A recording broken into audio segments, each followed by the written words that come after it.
you all, my leaders, have been fighting to be recognized as a paid care provider and also as somebody that needs the right to receive care and to have self-care for all of us. Thank you with that, and I guess I pass it to our colleague Raina.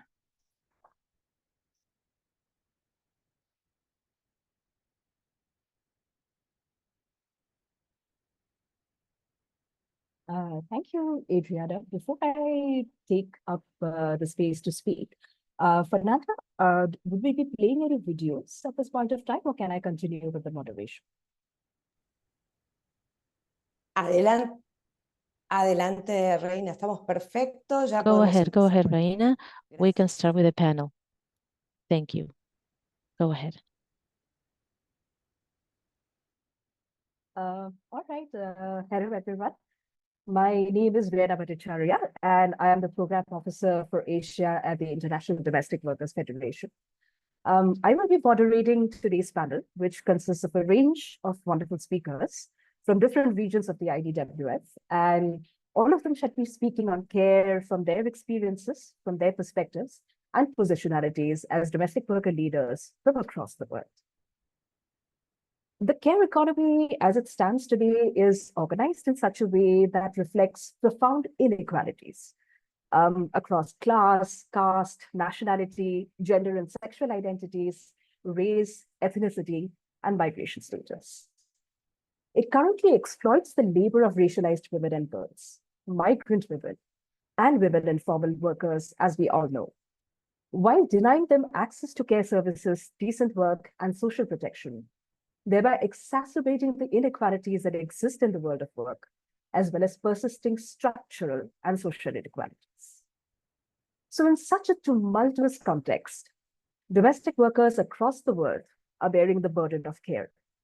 They are bearing the burden of care as low-paid informal workers working in households, and currently account for 25% of all care workers. Domestic workers have been known to do all kinds of care work, whether it is direct care work, indirect care work, paid care work as paid informal care workers, and unpaid care work at their own households. And yet we have some staggering statistics, because worldwide, 36.1% of domestic workers are excluded from national labor legislations, and 50.1% have no legal entitlement to Social Security. 46.5% of domestic workers across the world are excluded from maternity leave provisions, and 47.6% are excluded from entitlements to maternity cash benefits. As the global informality rate continues to be staggeringly high at 81%, as of 2022, only 38 countries have ratified C-189 that upholds decent work for domestic and household workers. It is imperative to have spaces for social dialogue on care, which must include representatives of domestic workers in the critical decision-making spheres. And yet, in some countries, domestic workers are not allowed or not recognized to organize and join trade unions, as they fall outside the scope of law due to non-recognition of domestic work as decent work and as care work. To address these issues and to discuss the way forward, today we have with us an esteemed panel of 7 speakers. First, we have Sonia George, a member of the IDWF Executive Committee representing Asia and National Vice President of the Self-Employed Women's Association, SEWA, from India. We have Mary Ann Abanda, member of the IDWF Executive Committee representing the MENA region, and President of Sandigan Kuwait Domestic Workers Association. We have Ida LeBlanc, member of the IDWF Executive Committee representing the Caribbean, and General Secretary of the National Union of Domestic Employees from Trinidad and Tobago. We have Ruth Kakame, board member of the Kenya Union of Domestic Hotels, Education Institutes, Hospitals, and Allied Workers, KUDEHA. We have Doug Moore, who is the member of the IDWF Executive Committee representing North America and the Executive Director of the United Domestic Workers of America, UDW, and the International Vice President of the American Federation of State, Country, and Municipal Employees. We also have Marion Grace Jagli, who is the leader of domestic workers at the Netherlands Trade Union Confederation, FNV. And finally, we have Ruth Diaz, member of the IDWF Executive Committee representing Latin America and president of FENAMUTRA and director of the Specialized Center for Training in Domestic Services from the Dominican Republic. Please note that we shall have a Q&A session right after the panel finishes with the statements. So please start sending in your questions. This is for all of the members who are here as audience. And you can use the chat function to do that, and our team will collate them at the end of the discussion. So my first question is actually directed to all of the 7 speakers, and you can really use 4 minutes each to answer this question in depth. My question to you is, what are the main challenges that are faced by domestic workers in your region with regards to rights and working conditions as paid care workers? And what are unions doing to tackle those issues? We can perhaps start this panel with Sonia George from Asia. Sonia, you have 4 minutes to answer. Thank you. Thank you, Reena. Am I audible? Okay. Yes. Thank you. Good morning, good afternoon, good evening, my dear friends and comrades and leaders. It is a very important day that we are going to celebrate the International Day of Care, and as IDWF, we are having this day today, as Sunday is the day for most of our domestic workers who are working, and we are at the midst of very crucial situations around the world, and that is where I would like to start my presentation. Actually, from when we talk about the double burden of domestic workers as both paid and unpaid workers, it is, we cannot now start, or we cannot discuss the burden of care without discussing the situations of our domestic workers who are in emergencies under war and other conflicts, deaths and casualties under Myanmar military coup, and also Palestine-Israeli conflicts. And actually, we are not seeing what is happening to domestic workers, what is happening to mothers, to nurses or doctors, means who are really involved in the care. And how are we looking at that phase is very important for us at this stage. And in our Asia, we had a sharing of the domestic workers issues in situations of these war zones. And in Lebanon, we have heard that migrant workers are abandoned and displaced, but they are helping each other. They are running around. They are cooking food for each other in shelters, but still they cannot sleep. They are all fearful. Every night they hear bombings and other threatenings around them. They are completely insecure. And at the same time, the challenge is that they cannot leave. Domestic workers are the ones who are the least, who are the most affected during these conflicts, because they cannot leave the war zone. Majority of them have this, they don't possess their own passports, they don't have it with them, and also they are in irregular status, and even they have no income to take care of their own families in their home countries. And in some cases, they choose not to leave behind even their employers also. So this is a big concern that I would like to share from Asia, from our Asian perspective. And now we have heard how Burmese migrant domestic workers try to stay strong to support their families in Myanmar in displacement, kidnapped and killed, and homes being bombed. So after COVID, we have care workers in such emergency situations, and this is our immediate need. How are we going to respond to this? Means as a union, as a global federation, as unions of domestic workers, how are we trying to get involved in these issues? This is one of the major challenges that we face as of today.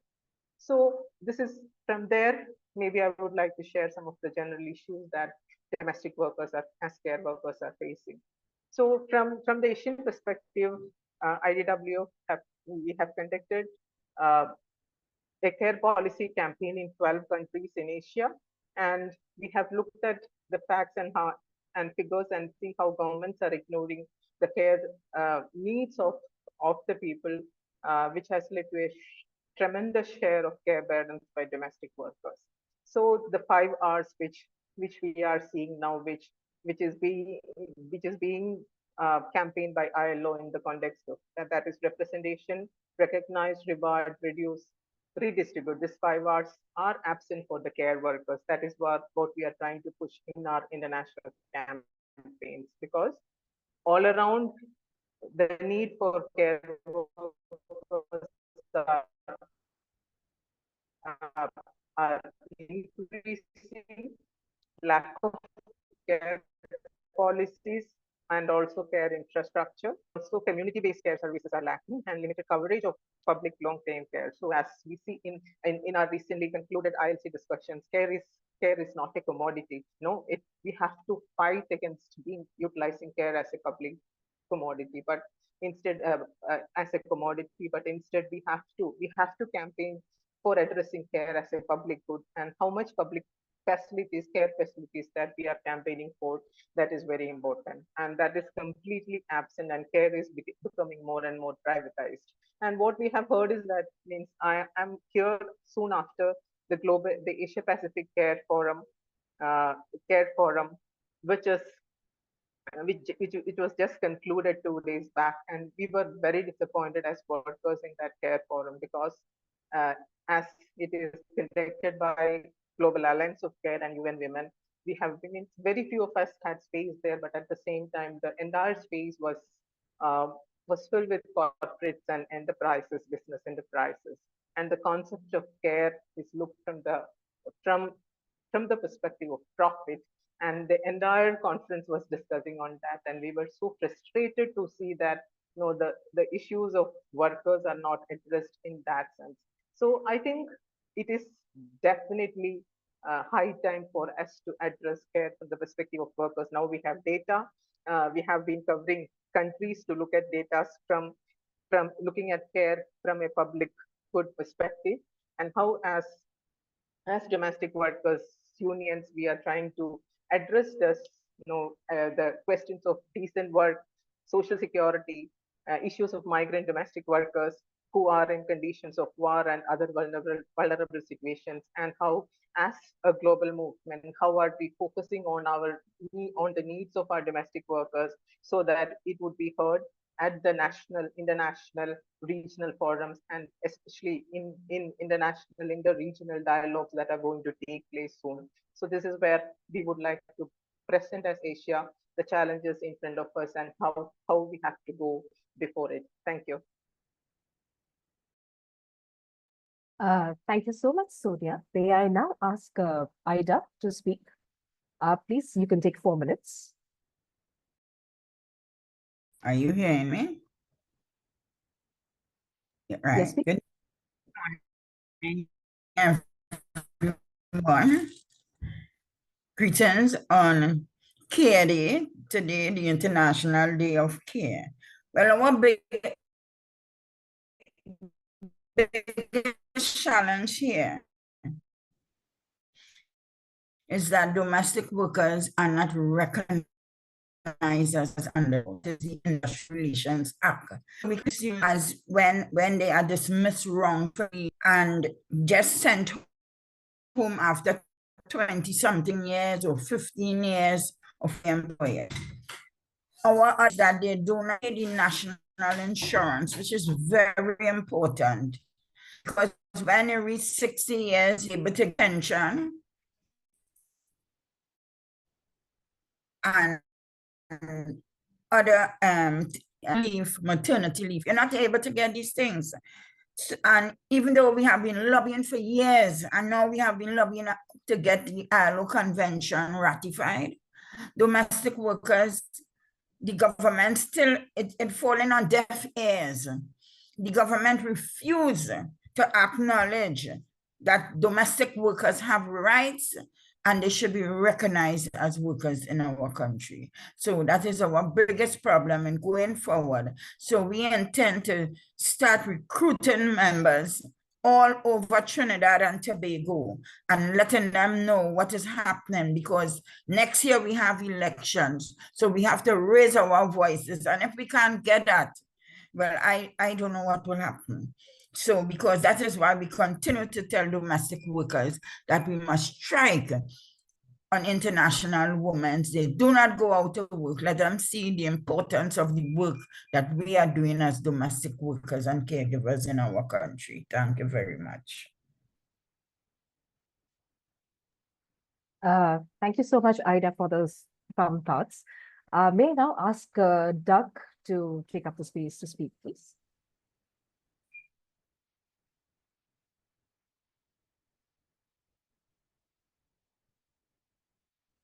Good morning, good afternoon, good evening.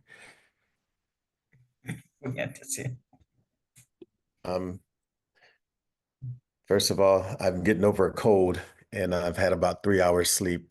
As you guys may know, we have a very important presidential election, so it's been challenging. So I'm on the road right now. But I want to answer the questions that Raina, or the question that Raina raised regarding the main challenges faced by domestic workers in the U.S. First, let me say thanks for inviting me to this webinar commemorating the upcoming International Day of Care. In North America, we have millions of domestic workers, of which include domestic workers, child care, home care, different types of domestic workers.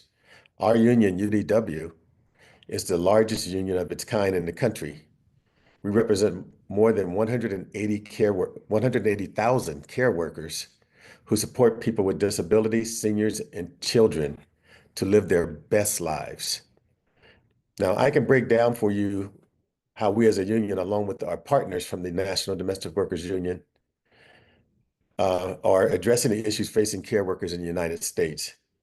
I'll start with racism and structural inequality. We are changing the way our government sees our workforce. Domestic work regulations are rooted in the U.S. history of slavery. We are fighting for a broad prioritization of care work jobs at the federal and state levels. Without raising wages and federal rates and addressing immigration, there will not be the workforce that we need.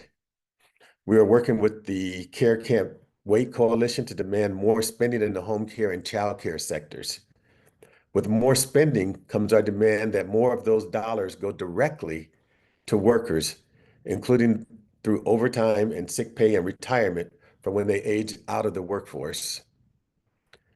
Making care jobs good jobs will go a long way to recruiting and retaining the more than 10 million workers we have to find to meet the needs for seniors.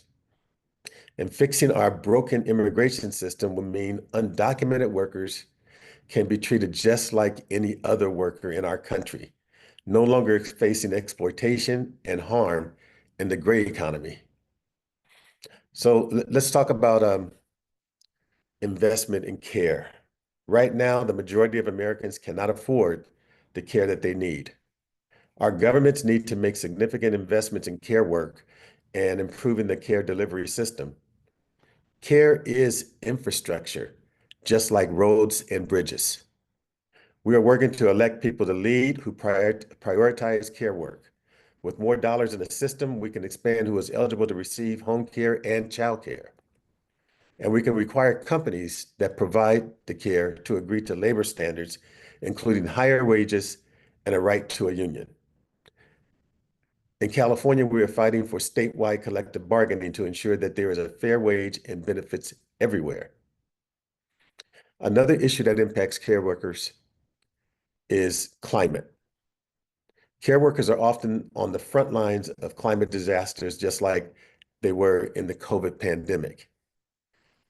In 2018, I'll give you an example. We lost a member in the fire in Northern California who stayed with a senior with a disability He couldn't move him, and they both died. Consequently, a challenge often overlooked is how climate change impacts domestic workers due to disasters such as wildfires, hurricanes, flooding, as we recently witnessed happen in some of our southern states, where power outages, damaged homes, lost vehicles, lack of timely access to disaster relief can dramatically impact the level of care for our clients, whether children, seniors, or those with disabilities, especially anyone on life-impacting medical equipment that runs on electricity or needs mobility assistance. Therefore, we are actively supporting local, state, and federal legislation that addresses climate change and environmental issues, whether preventive, mitigating, or post-disaster. We're also turning our union halls into climate resiliency centers where workers and clients can safely gather in climate emergencies. Now, since we all share this world together, I'd strongly urge those groups who haven't had a chance to delve into climate change's impact or potential impact on your members and to get involved with those climate and environmental related issues. Thank you, and I look forward to any Q&A we may have later. Thank you, Doug, for your answer to those questions. May I now ask Marianne Abanda to respond to these questions? Yeah. Good morning, good afternoon, and evening, everyone. I am Ana Bunda, EXCO from MENA region and founder of Sandigan Kuwait Domestic Workers Association. Migrant domestic workers in the Middle East and North Africa, MENA region, face numerous challenges concerning our rights, working conditions, and legal protections. MENA region is a crossroads for migrant domestic workers from Asia and Africa. Culture, the policy environments of host countries, and the protection offered by the countries of origin factors influence our experiences. Mentioning here critical challenges such as lack of legal protections, limited access to justice and support system or support services, kafala, which results to exploitation and abuse, poor living conditions, and isolation. Migrant domestic workers face issues under the kafala system, which restricts the freedom of movement and makes it challenging to live exploitative situations without risking deportation. We are vulnerable to physical, verbal, and psychological abuse, and some face sexual harassment. These abuses often go unreported due to fear of retaliation, deportation, or legal penalties. It's important to note that migrant domestic workers in MENA are excluded from the mandate of labor inspectors because of the privacy law. So no one will check our situation in the house of our employers. Ironically, domestic workers take care of everyone in the employer's house. Still, those who take care of everyone often lack of access to health care and health insurance, leaving us without support in case of illness or injury. Who take care of us? Putting in this conversation what is happening with our sisters in the war zones such as Lebanon, and how it affects the neighboring countries as well, such as Jordan. Who take care of us? Our efforts on the ground, while unions and formal labor organizations for migrant domestic workers are limited or not allowed in the MENA region, several international unions such as IDWF and local groups, NGOs, and advocacy organizations work to support domestic workers, such as advocating for legal reforms and labor protection in regional and global advocacy and national advocacy, like IDWF, ensuring that the migrant domestic workers are included in the local laws as well. Building worker networks and empowering leaders, organizing is always there. Initiates capacity training and leadership program. Organizations offer training on workers' rights and self-advocacy, providing legal and social assistance, challenging the kafala system through awareness campaigns, and promoting fair recruitment. Progress may be gradual. It is very slow, but these efforts are crucial in highlighting the challenges faced by the domestic workers. They are driving the need of systematic changes that will effectively protect and empower migrant domestic workers across MENA region. Thank you very much. Thank you. Thank you so much, Marianne. May I now request Marion to take the floor and speak a few words?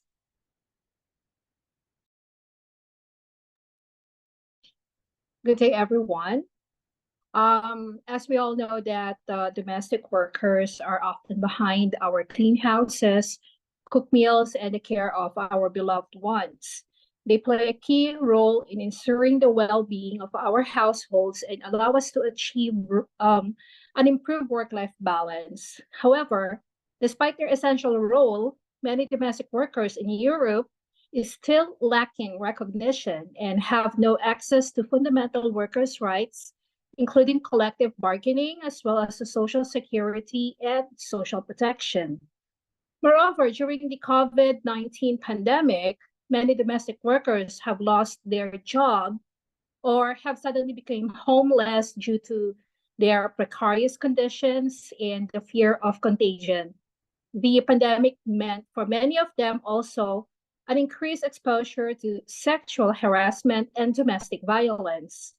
So, time has come to address their challenging conditions through targeted actions, both at the EU and national level. Domestic workers deserve full recognition, valuation, and professionalization. According to the European Commission, there are about 9.5 million personal and health service workers in EU, the 27 member states, no? Representing almost 5% of EU's total employment. And among them, there are 6.3 million workers who are legally employed, while at least 3.1 million are working undeclared, lacking recognition and access to fundamental workers' rights. Now, for 63% provide mainly direct care, and that is caring for the elderly, persons with disability, and children. And 37% mainly household chores, such as cleaning, cooking, gardening, driving, etc. Notably, in personal and household services, care and non-care activities are highly intertwined with a vast proportion of workers performing both. And only 1 out of 3 workers are directly employed by the family, and 90% are women, and a significant proportion are undocumented migrants. So to address now what are the unions doing? Of course, we do advocacy for ratification and implementation of C189. And there are 27 EU member states, as I mentioned earlier, and sadly, there were only 9 countries that ratified ILO 189. And that is why we are, along with the European Federation of Food, Agriculture, Trade, and Domestic Work, asked the European Commission to push member states to ratify. And we are trying to build a social dialogue at the EU level and at the national level as well to ensure that social partners can sit together discussing the situation of domestic workers and are collectively bargaining to improve the domestic workers' rights, which is working good in some countries where domestic workers' rights are most respected, like Belgium, Italy, and France, to name a few. So overall, we build capacity within the trade union. We build capacity of domestic workers in the national level and mostly engage in trade union activities. And that is why we deem it so important for us to get involved. Thank you.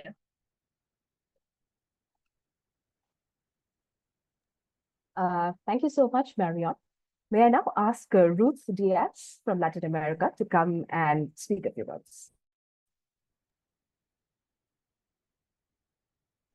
Muy buenos días a todos y a todas. Good morning, everyone. Me parece sumamente interesante esta I oportunidad que think nos it's brinda extremely interesting to have la this federación para opportunity que podamos provided to us by the IDWF to be able to exchange experiences that we are living in each of our regions.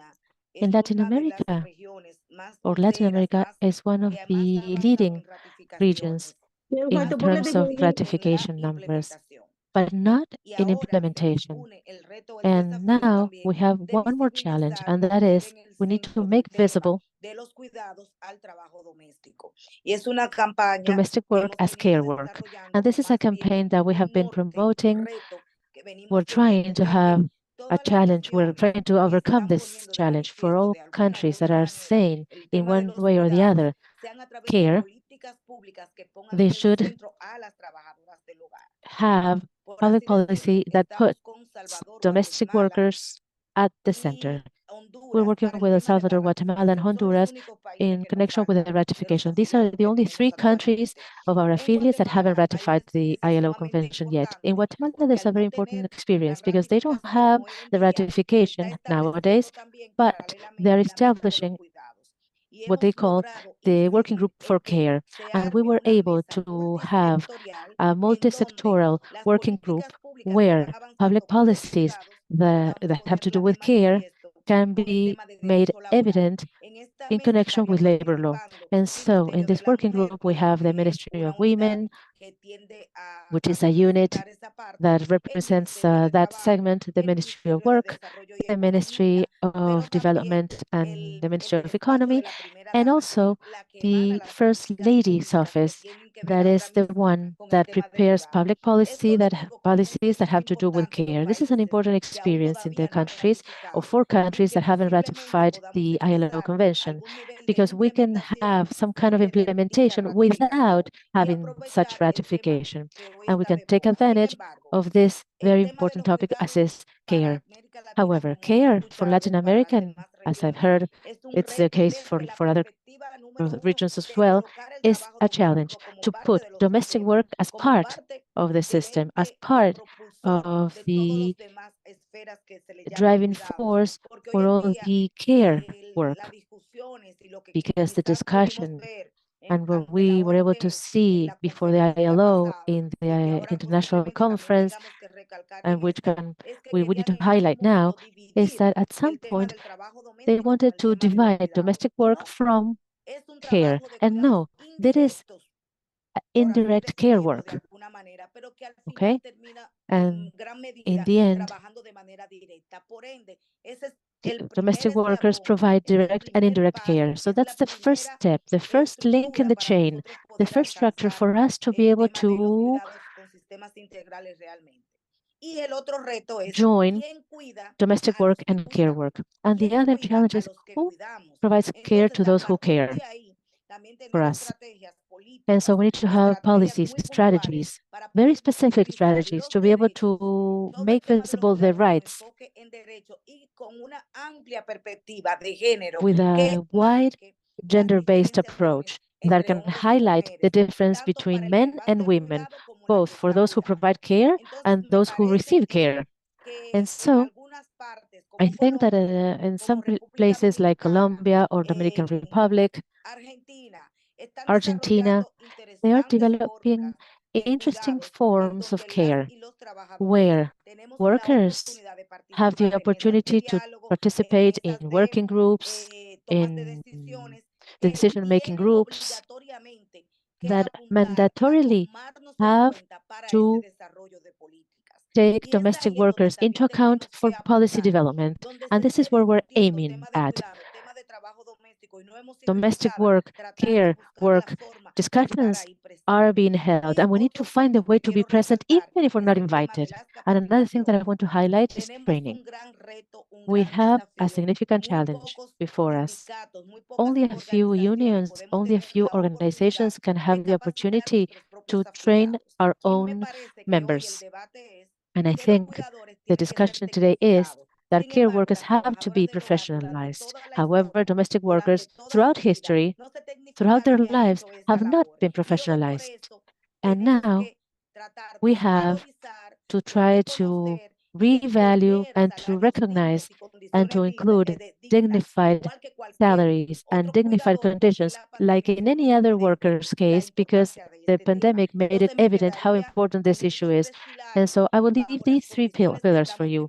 The conditions that we're leaving, most of the regions, many of us with a very important migration perspective. Just to give you an example, in the Dominican Republic, there was a plan for 10,000 people 10,000 Haitian people have to be, quote unquote, migrated weekly, no matter what. So this is the most aggressive migration policy that was implemented here. Many of them are caregivers or domestic workers, and they are being separated from their children. And so migration and an action, excuse me? Sorry, I'm so sorry to interrupt. I'm running out of time. I'm sure you have many, many wonderful things to say. But we will please, there's another question, so please feel free to continue with your stream of thought when you answer the next question. Thank you so much, Ruth. So thank you to all of the speakers for talking about the initiatives of your union. They are powerful and they speak just one language, which is organize, organize, organize. And almost all speakers have spoken about the pandemic and how it has impacted the most marginalized, including domestic workers and their access to care and decent work, and how wider issues such as informality and climate change affect the rights and lived experiences of domestic workers as care workers. Excuse me, Which Raina. leads me... Africa didn't speak yet. I'm sorry. Ruth, would you actually like to go ahead and answer the question and take up your space, please? Thank you.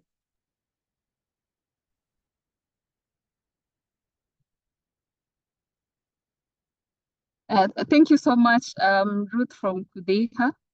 As you had forgotten us. So just to highlight some of the challenges that domestic workers go through. And first of all is the issue of social stigma, whereby the society still looks at domestic workers as people who are associated with lack of education, people who are desperate, and just the societal perspective that this is a job that is so undervalued. That is one of the challenges that we are really struggling with, to educate and change that narrative and perception that domestic work is for the underprivileged, and just to ensure that they get it right, that this is work just like any other work. The other challenge is also on issues of the still ongoing exploitation and poor working conditions that domestic workers are facing. So we see that domestic workers are still working on long hours, especially the living. There's limited off. There are those that are, even when they are granted that one day to go and rest, there's still, you're still on standby. You might be called in anytime. Sometimes it's on a Sunday. You have to accompany your employer to church so that you come back and work for them. The wages are still too low. We are not getting decent wages for domestic workers. The issues of even social security, contracts, the contracts are majority are verbal. So even just negotiating for written contracts is something that employers are still hesitant to have with their domestic workers. And we see that lack of written contracts exposes the domestic workers to a lot of exploitation, and it gives them no bargaining power. There's also the challenge of unionization, whereby domestic workers also are joining unions because employers retaliate, and for those who are in the unions, they still keep it as a secret. They wouldn't want to share it openly with their employers that are their members of the union because of fear of losing their jobs. We are still experiencing issues of abuses, whereby domestic workers are facing emotional abuse at workplace, physical abuse, sexual harassment towards domestic workers. And you see even issues of abuses. We see that there are also domestic workers that are not empowered, especially those who've not yet been to the union and being empowered on knowing what violence is. They just normalize abuses. Someone calls you a dog and you think, oh, just a dog. That is not a big issue, because salary is more important than just the abuse. So we see the emotional abuse is still there among domestic workers. There's also issue of adequate legal protection, whereby in countries where the laws are there, it is not sufficient enough to protect domestic workers. And we see this whereby issues of formal contracts are not given to domestic workers. issues of even access to justice, where domestic workers are reporting is not there, and also just implementing laws that are existing to the latter is also a challenge, because unless the union comes in to push for enforcement, then we see that where even laws are not there, then domestic workers are not adequately protected. And with all these challenges that domestic workers are facing, unions are organizing because as domestic workers, we believe that organizing will give us numbers and we will have a collective power to even amplify our voices and strengthen our bargaining power. We see that there's a lot of advocacy around Convention 189, where we feel that Convention 189 is so comprehensive on protection for domestic workers, and also to just have domestic workers also be included in existing laws. There's also awareness campaigns where we are educating domestic workers themselves, employers, and public on valuing domestic work and reducing social stigma that they give to domestic workers, and even just educating even the public on the value that domestic workers contribute to the society. There's also collaboration and networking. We see a lot of networking with the government, the ministries, a lot of networking with allies at the community to see how best we can promote domestic workers. And of course, also offering legal support and services to domestic workers, so that when a domestic worker's right is violated, then they can come to the union to seek for assistance. And as we do all this, we are pushing our governments to ratify the Convention 189 to recognize domestic workers. Thank you. Thank you so much, Ruth, for your sharing, and apologies for not including you in the first round. There was a miss from my side. I had not seen you, but thank you so much for sharing those, and welcome to the panel. And it'll be interesting to hear what you have to say for the next question. So allow me to use this opportunity to move on to the next question as we talked more and more about the lived experiences of domestic workers as care receivers themselves. And my second question again is directed to all 7 speakers, which is, what are the challenges that domestic workers face as unpaid care providers? What are the personal and family care needs? And are they being covered? Maybe Ida, this time we can start with you and we can move on with other speakers.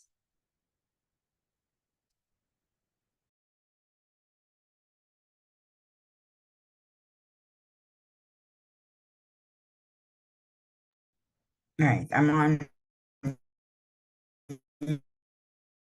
it.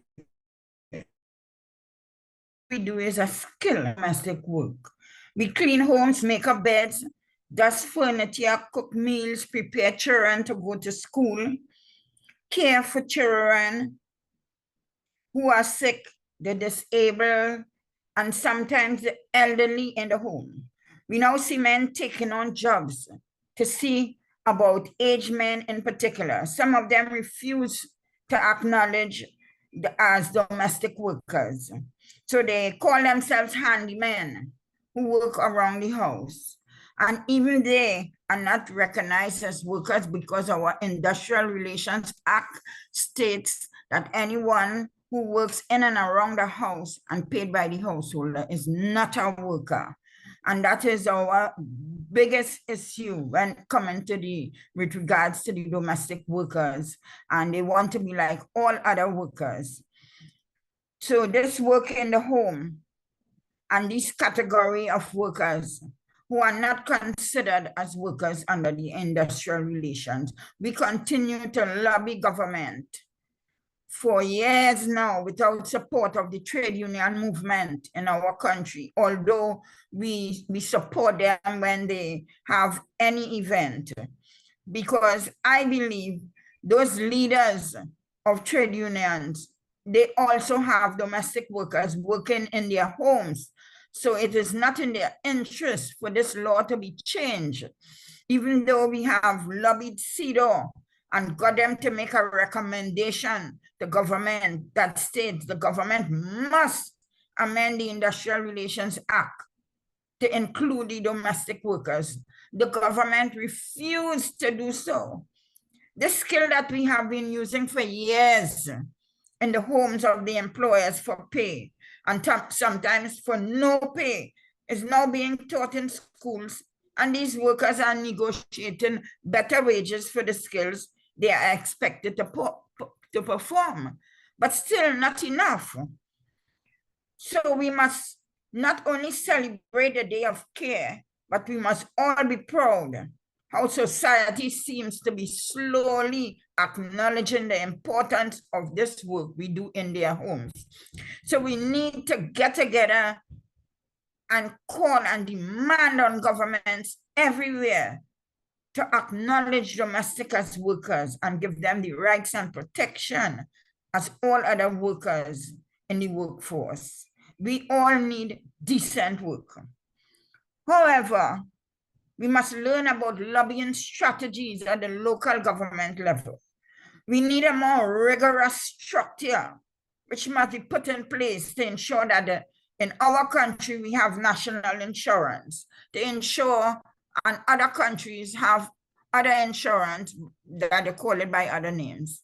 So we must ensure that this extends to the domestic workers and that employers pay.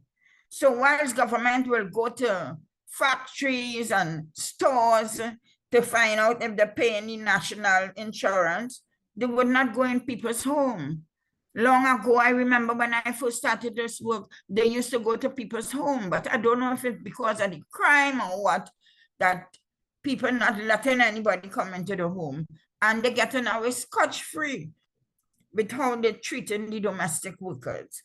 So I am very glad for today, hearing all the different difficulties we are facing in the world of work when it comes to domestic work and caregiving, so that we must band ourselves together and call on government everywhere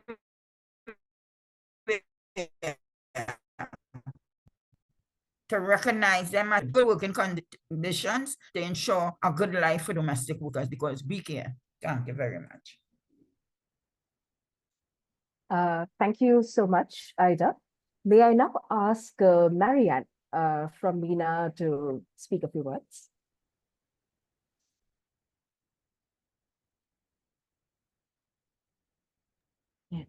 Yes. First, I agree with Sister Ruth Diaz about professionalizing domestic workers. We are also initiating it here in Kuwait. This initiative can be expanded to other countries in MENA in the coming years. On the second question, Raina, in MENA, women migrant domestic workers balance paid employment with substantial unpaid care responsibilities. We are working away from home, away from our family. This dual role creates challenges affecting our well-being and family's care needs. Dual burden of paid and unpaid work, we communicate with our families back home through phone calls, video calls, and other avenues. Most of the time, we do it after work, and due to the time difference in physical tiredness, it often leaves us that little rest and little personal time. Long working hours and employer demands make it challenging to fulfill family responsibilities, leading to feeling of guilt, exhaustion, and limited time to self-care. Lack of time, flexibility, and employer understanding also add to the situation. Inadequate childcare and family support services. There is often limited access to affordable childcare and elder care services, making it difficult for us to ensure adequate care for our dependents back home.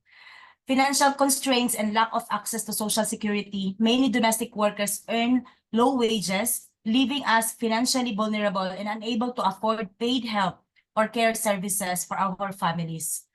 It impacts also in health and well-being. Balancing extensive unpaid care work with demanding paid domestic roles often leads to mental and physical health issues. Many domestic workers suffer from exhaustion, stress-related conditions, and inadequate sleep. Migrant domestic workers in the MENA region face significant challenges balancing paid and unpaid caregiving responsibilities. Our family care needs, such as access to affordable childcare, elder care, and health services, are not adequately covered by the government. The lack of social protections, Financial support and time flexibility compounds the difficulties. Addressing these gaps through policy reforms, community support system, and employer initiatives could significantly improve domestic workers and their families' quality of life. We must consistently talk and demand this to government and other stakeholders. Thank you very much. Thank you so much, Marianne. May I now ask Marion from Europe to speak a few words, please? Okay. So domestic workers who serve as unpaid care workers, such as those under Mantelzorg in the Netherlands, face a multitude of challenges in fulfilling their caregiving responsibilities. So Mantelzorg refers to the informal care provided by the family members or friends to individuals who are in need of assistance due to chronic illness, disability, or old age. While Mantelzorg can be deeply rewarding experience, it also comes with its own set of difficulties and obstacles.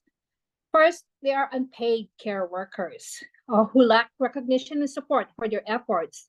They take on the role of a caregiver out of a sense of duty or love for their family member.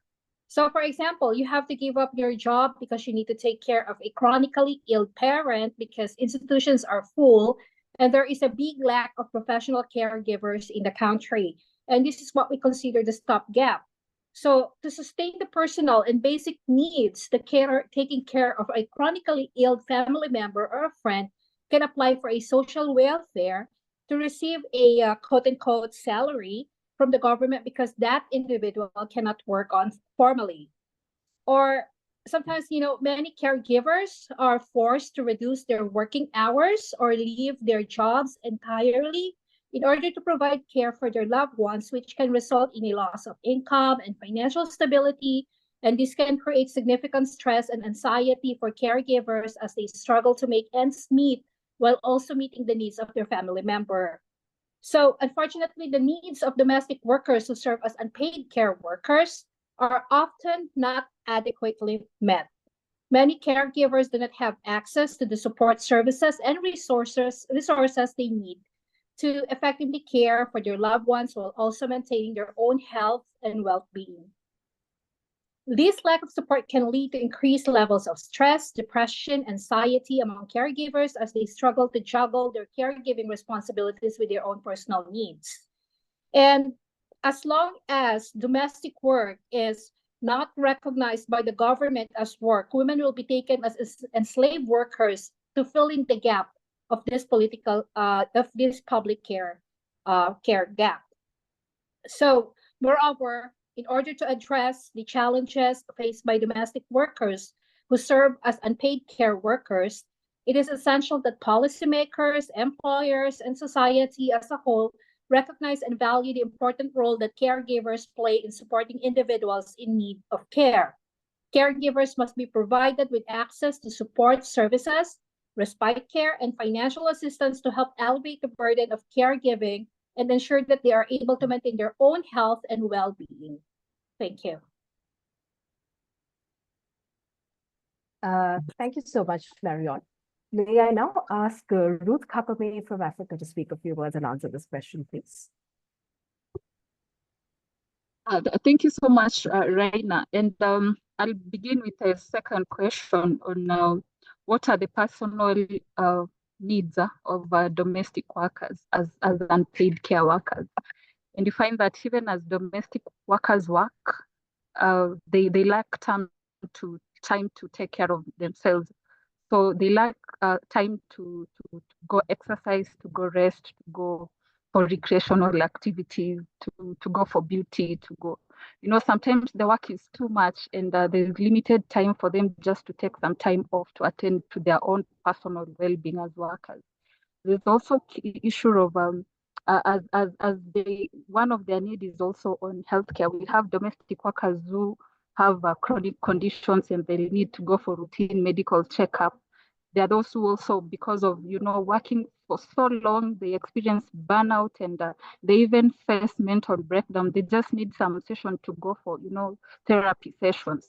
So you find that this is also a need, a healthcare need that domestic workers, as they pursue work, they also, and as they attend to their families, they also need some time to go for personal health care.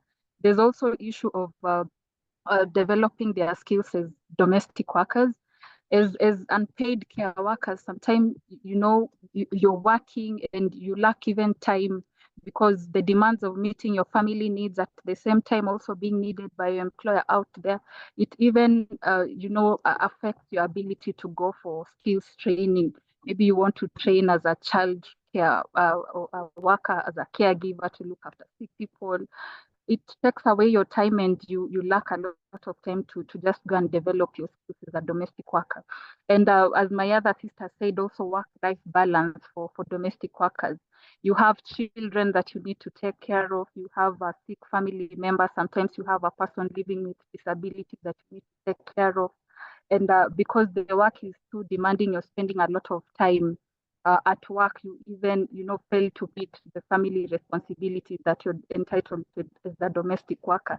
And also issues around even, community engagement is an unpaid care worker. Some of the challenges that domestic workers face is just even lacking enough time to just go and join community support groups, connect with your peers, build those social networks. Sometimes you just need an emotional support from your peers. And we see that lacking because now, as a domestic worker, you're tied to work, and the limited time that you have, that one day off you're needed by your family is not enough to take care of all your needs as a worker. So it's too, they spend a lot of time at work, and there's limited time of domestic workers spending enough time with their families, and it leads to all this. Sometimes even just financial security for you as a worker.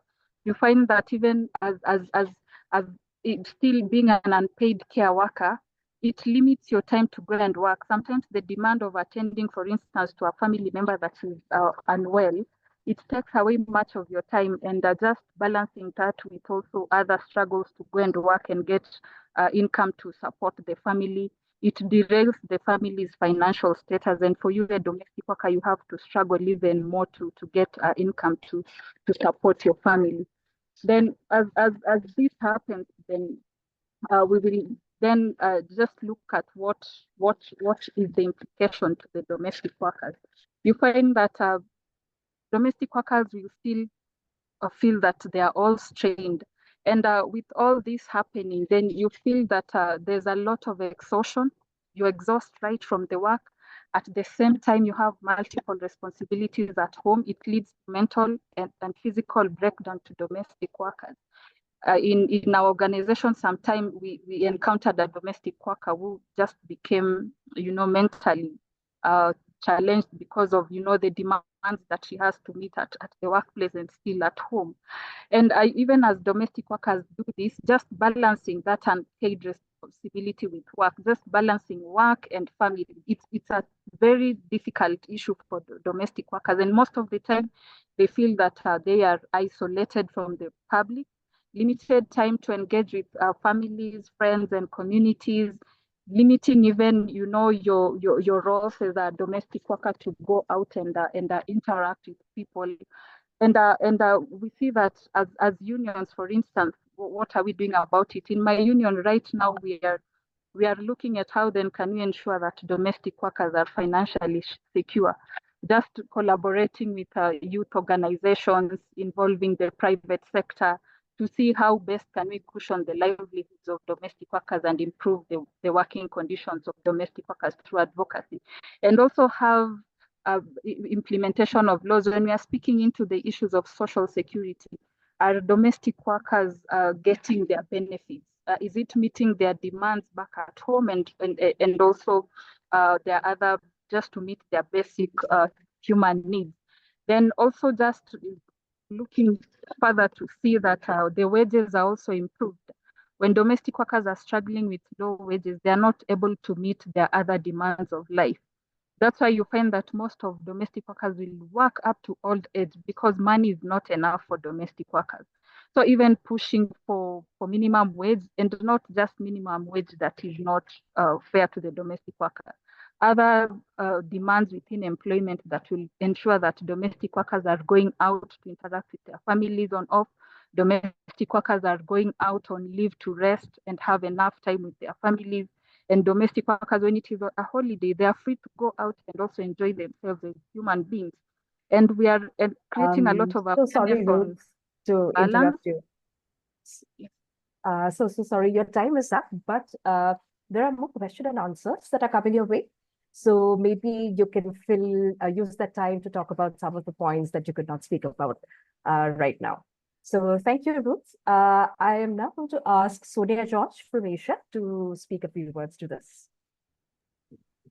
Thank you, Raina. As many of our speakers panelists have noted, I think it's domestic workers are abused and they are denied their rights in the workplace as domestic workers. And as we have said, the long working hours, abuses, denial of rights, for example, no weekly offs and things like that. What is coming into my mind at this stage is how do we look at domestic work as work in that sense? Because all around the world, even though the labor legislations, ILO conventions, everything says all are asking for means the proper working hours is 8 hours of work. That is the global understanding on work, minimum 8 hours. But and there is, it's like the entire life cycle, the work cycle is divided, daily life cycle is divided into 8 hours of work, 8 hours of leisure, and 8 hours of no rest. So, but when you look at domestic workers' life, they are the first ones to start work, means before the employers get up in the house, means our work starts from early morning, means we are not enabled to proper sleep, proper rest at that sense, means we are beyond 8 hours always. And that 8 hours in the prescribed framework of work is not at all followed when it comes to domestic workers.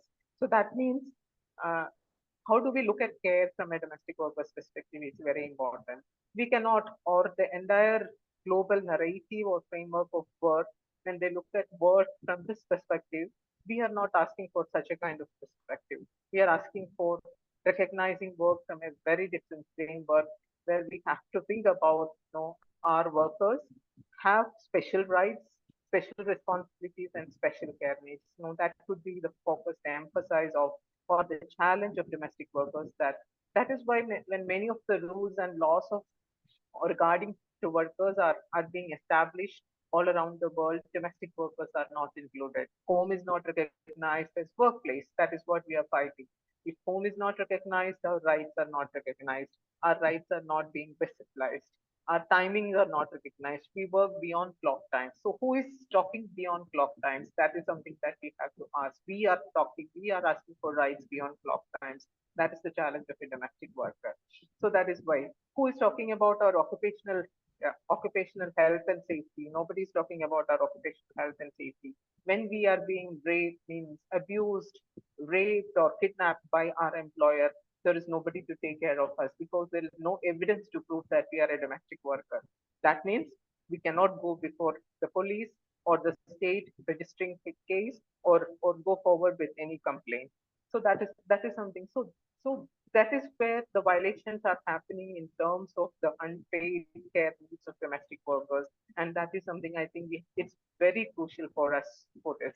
And social security, we talk about. Who is talking about the social security of migrant workers? We have been talking about portability of social security for many years. Without contracts, without documentation, without legality of migration pathways, how can we ensure social security for migrant domestic workers who have left behind their entire family for more than 24 hours for many years? They have been in the new destination areas where there are no social security, and back home there is nobody to take care of their children or any other needs, especially of the family of the domestic worker. So I think these are the crucial points that we have to talk about when we speak for domestic workers, when we speak or for the rights of domestic workers with respect to care economy. This is where our paid and unpaid needs are matching, and at the same time, where it is challenging. So let us think about our work, our unpaid perspective from this framework, so that